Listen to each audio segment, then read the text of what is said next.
The bigger Cinco de Mayo celebration is the one outside of Mexico, which feels backwards. Now, I've known for years that Cinco de Mayo isn't Mexico's Independence Day. That's the easy fact to look up. But this year I got to thinking, okay, if it's not their Independence Day, then what the heck is it? And the answer is way more than I expected. So I did the thing where you open one tab on your browser and 3 hours later you have more tabs than you'd care to admit. And I end up reading about Napoleon III's megalomaniac plans, because that's where the story actually starts.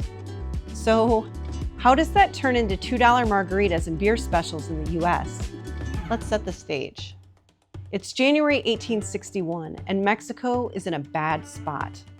The country just dragged itself out of a 3-year civil war, the Reform War, between two parties, the liberals and the conservatives. The liberals won, and Mexico elects Benito Juarez as president. He's the first indigenous president in the country's history, and he wants to build something Mexico had basically never been, a country run by laws instead of a king, with religion kept out of the government. But there's a problem. The treasury is empty. The war cost a fortune.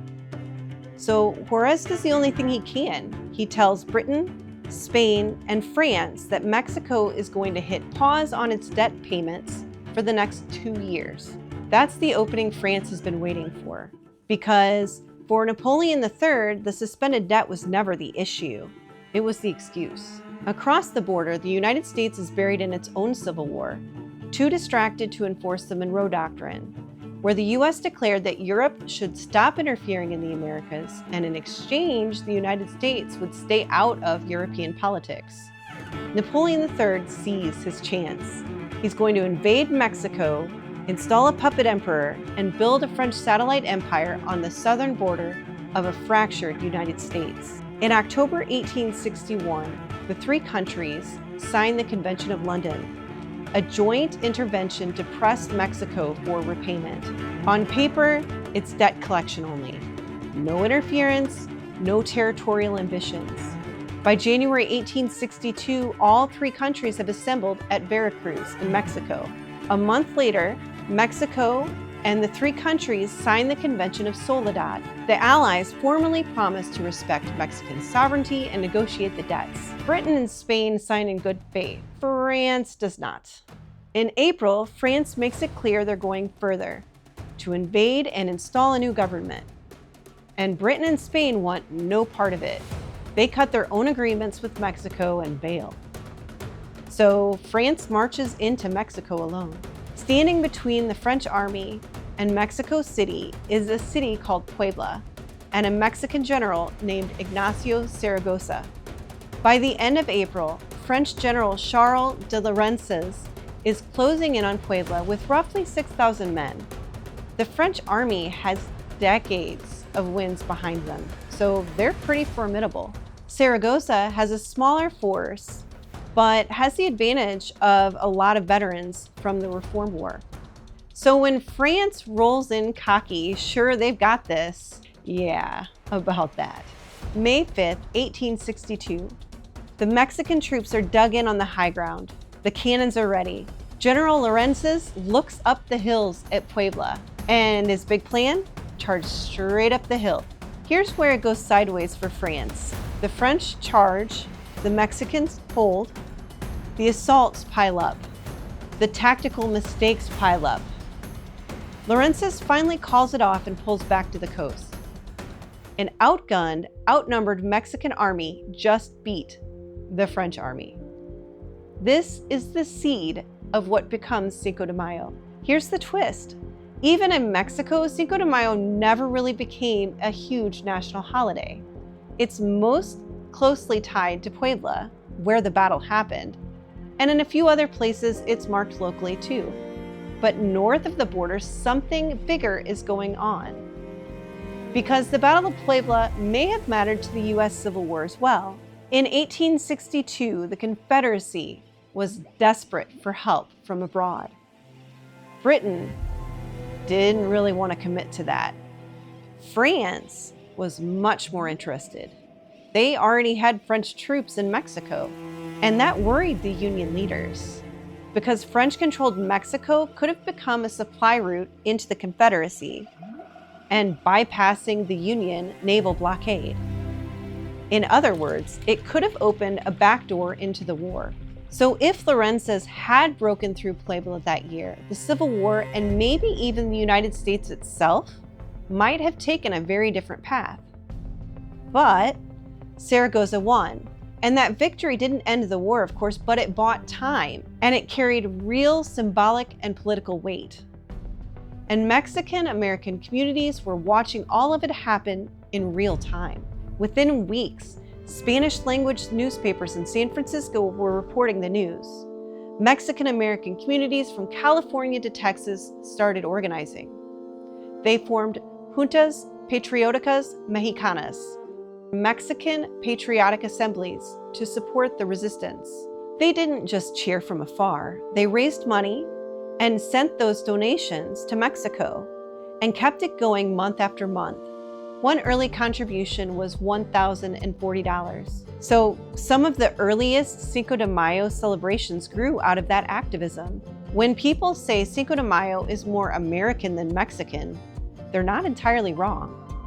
At least in the United States, the holiday was built by Mexican-American communities in the 1860s in the middle of a war over what kind of country the US was going to be. That's the real origin of Cinco de Mayo in the United States. Meanwhile, back in Mexico, France regroups. In 1863, they come back with a larger force, win the Second Battle of Puebla, and march into Mexico City. And in 1864, install an Austrian archduke named Maximilian as Emperor of Mexico. But Juarez never gives up.